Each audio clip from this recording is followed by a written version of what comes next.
Hello विद्यार्थी मित्रों, मेरे YouTube चैनल निराला हिंदी क्लासेस में आपका स्वागत है। और मित्रों, मैं ये कहना चाहूँगी कि आप लोग जो वीडियो देख रहे हैं, मेरे पसंद कर रहे हैं, उसके लिए बहुत ज़्यादा धन्यवाद आपका। और जो लोग नए हैं तो वो प्लीज़ थम्स अप देकर जाएं और अधिक से अधिक लाइक करें, शेयर करें, सब्सक्राइब करें मेरे चैनल को, जिससे मेरा हौसला बढ़ता रहे और मैं और बेहतर काम आप लोगों के लिए कर सकूं। और जिन लोगों ने कर रखा है सब्सक्राइब, उन सब के लिए धन्यवाद, बहुत बहुत धन्यवाद। तो आज हम बात करेंगे बीए पार्ट फर्स्ट में सूरदास लगे हुए हैं काव्य के पेपर में। तो सूरदास के ऊपर कुछ प्रश्न बहुत महत्वपूर्ण हैं। उनमें से एक है सूरदास का वात्सल्य वर्णन, या सूरदास वात्सल्य रस के सम्राट कहे जाते हैं। तो सूर के बाल वर्णन की जो विशेषताएं हैं उनके विषय में आज चर्चा करेंगे, बातचीत करेंगे, जिससे कि जो विद्यार्थी हैं उनको पढ़ने में और उसको समझने में थोड़ी आसानी रहे और व्याख्यायित कर सकें सही तरह से, वो प्रश्न के उत्तर को लिख सकें। उसमें ये वीडियो आपके लिए सहायक हो सकता है। तो आशा है आपको पसंद आएगा, इसी आशा से मैं वीडियो बना रही हूँ। हिंदी साहित्य की अमूल्य निधि माना जाता है सूरदास का वात्सल्य वर्णन। वात्सल्य को 10वें रस के रूप में स्थापित करने का काम सूरदास के द्वारा किया गया। और वात्सल्य रस का जो स्थायी भाव है वो संतान प्रेम को माना जाता है। सूरदास के वात्सल्य वर्णन के संदर्भ में जो आचार्य रामचंद्र शुक्ल हैं, उन्होंने ये कहा है कि सूरदास वात्सल्य रस का कोना कोना झाँक आए हैं और कोई भी पक्ष ऐसा नहीं है जो उनसे अछूता रह गया हो, और वो बाल मनोविज्ञान के पार किए हैं, ऐसा माना आचार्य रामचंद्र शुक्ल ने। और सूरदास का जो वात्सल्य वर्णन है उसके दो पक्ष देखने को मिलते हैं, एक तो संयोग वात्सल्य और एक वियोग वात्सल्य। तो एक एक करके दोनों के ऊपर चर्चा करेंगे। पहले सूरदास के काव्य में संयोग वात्सल्य जो है उसके ऊपर बात कर रहे हैं। सूरदास ने बालकों की जो सहज मनोवृत्ति थी उसको पहचाना, उसका अभिव्यक्तिकरण किया अपने संयोग पक्ष के, वात्सल्य के संयोग पक्ष के चित्रण में, और बहुत ही सहज और मनोहारी चित्र जो है अंकित किए उन्होंने वात्सल्य रस के, जिससे पाठक सहज ही रसमग्न जो है होता हुआ दिखाई देता है। यदि उनके वात्सल्य के संयोग पक्ष को का अध्ययन करें तो कुछ इन बिंदुओं के आधार पर उनको किया जा सकता है। सबसे पहला, बालोचित वेशभूषा का वर्णन। सूरदास ने बाल कृष्ण की रूप माधुरी का बहुत ही सुंदर और दिव्य चित्र जो है वो अंकित किए हैं, सजीव चित्र अंकित किए हैं, और उन्होंने उनको अंकित करते हुए कहा है, हरी जू की बाल छवि कछु बरने नहीं। दूसरा है बालोचित वेशभूषाओं का या बालोचित चेष्टाओं का वर्णन। तो बालोचित चेष्टाओं के वर्णन में महाकवि जो सूरदास हैं उन्होंने कृष्ण के घुटनों चलने, मुंह पर दधी लपेटने या चंद्र खिलौना मांगने, दौड़ने, खेलने और अपने पैरों का प्रतिबिंब मणिखंभों में निहारने, इस तरह के बहुत ही चित्ताकर्षक वर्णन जो है अपने बाल वर्णन में किए हैं। जैसे उदाहरण के तौर पर, शोभित कर नवनीत लिए, घुटरंद चरत रेणु तनु मंडित, मुख दधि लेप किए। इसके अलावा, मैया मैं तो चंद्र खिलौना ले हैं। इसी तरह से और जो विशेषताएं और जो बिंदु हैं उनमें आप ये कह सकते हैं कि बाल मनोभावों की अंत्य प्रकृति का वर्णन जो है सूरदास के द्वारा किया गया है। उनकी चातुर्य, बच्चों का चातुर्य, स्पर्धा, आपस में प्रतिद्वंदिता, अपराध करके छुपाने की जो मनोवृत्ति है उसका चित्रण, और उनकी क्रीड़ाएं जो है बालकों की, उनका बहुत ही कुशलता से चित्रण किया है। कृष्ण जो है अपनी माँ से कह रहे हैं, माँ यशोदा से कह रहे हैं, मैया मैं नहीं माखन खायो, ख्याल परे ये सखा सबे मिली, मेरे मुख लपटाए। एक अन्य स्थल पर कह रहे हैं मैया मोरी कब ही बढ़ेगी चोटी।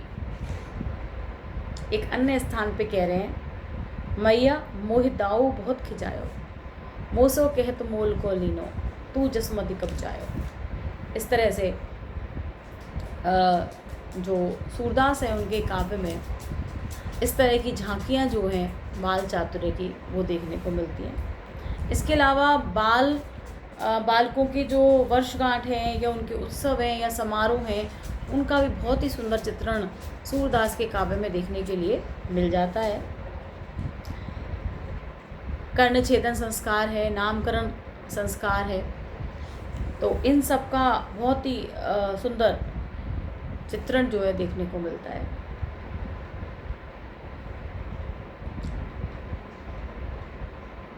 माता पिता के हृदय के भावों की सहज अभिव्यक्ति यहाँ पे देखने को मिलती है। उदाहरण के तौर पर अरे मेरे लालन की आज वर्षगांठ। एक और स्थान पर जसुमती मन अभिलाष करे, कब मुरो लाल गुटुक बनी रहेंगे, कब धरनी पग द्वैग धरे। इस तरह से माँ यशोदा जो है उनके वात्सल्य का चित्रण देखने के लिए मिल जाता है। इसके अलावा दूसरा जो पक्ष है वात्सल्य का वियोग पक्ष, उसका भी बहुत ही उत्कृष्ट चित्रण सूरदास के काव्य में देखने को मिलता है। जितनी सफलता उनको संयोग श्रृंगार के चित्रण में मिली है वात्सल्य की, उतनी ही सफलता उनको वात्सल्य के वियोग पक्ष के चित्रण में भी देखने को मिलती है। जब कृष्ण मथुरा चले जाते हैं तो माता पिता और संपूर्ण ब्रज किस तरह से वियोग से संतप्त हो जाते हैं, किस तरह से रुदन करते हैं, उसका हृदय दावक चित्रण जो है, मार्मिक चित्रण सूरदास के काव्य में देखने को मिलता है। सबसे पहले यदि बात करें तो श्री कृष्ण के मथुरा जाने पर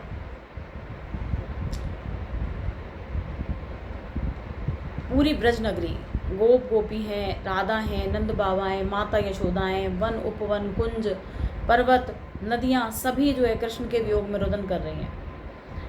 दिन गोपाल बैरन भई कुंजे, तब यह लता लगत अति शीतल, अब भई विषम ज्वाल की पुंजे। इसके अलावा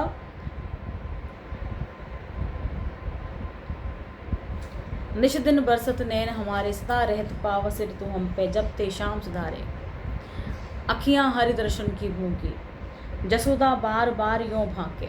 इस तरह से प्रत्येक जो है व्यक्ति उसके हृदय में विरह जो है वो देखने को मिल रहा है। किसके प्रति? कृष्ण के प्रति, अपने आराध्य कृष्ण के प्रति। इसके अलावा नंद के अकेले ब्रज आने पर मातृ हृदय की जो वात्सल्यमयी झांकी है उसका बहुत ही तन्मयता के साथ अंकन किया गया है सूरदास के द्वारा। जब नंद अकेले ही मथुरा से वापस लौटते हैं और माता यशोदा द्वार पर उन्हें अकेला देखती हैं खड़ा हुआ, तो व्याकुल हो जाती हैं और कहती हैं यशोदा काना काना घूमे। इस तरह से उनके हृदय में एक टीक से एक पीड़ा अपने पुत्र के प्रति उठती है। इसके अलावा चिंता है माता यशोदा को, बार बार बुलावा भेजती हैं लेकिन आते नहीं मथुरा से कृष्ण। तो स्नेह के वशीभूत होकर एक संदेशा देवकी के पास भेज देती हैं वो। संदेशो देव की सो कहियो, हो तो धाय तिहारी सुत की कृपा करती रही।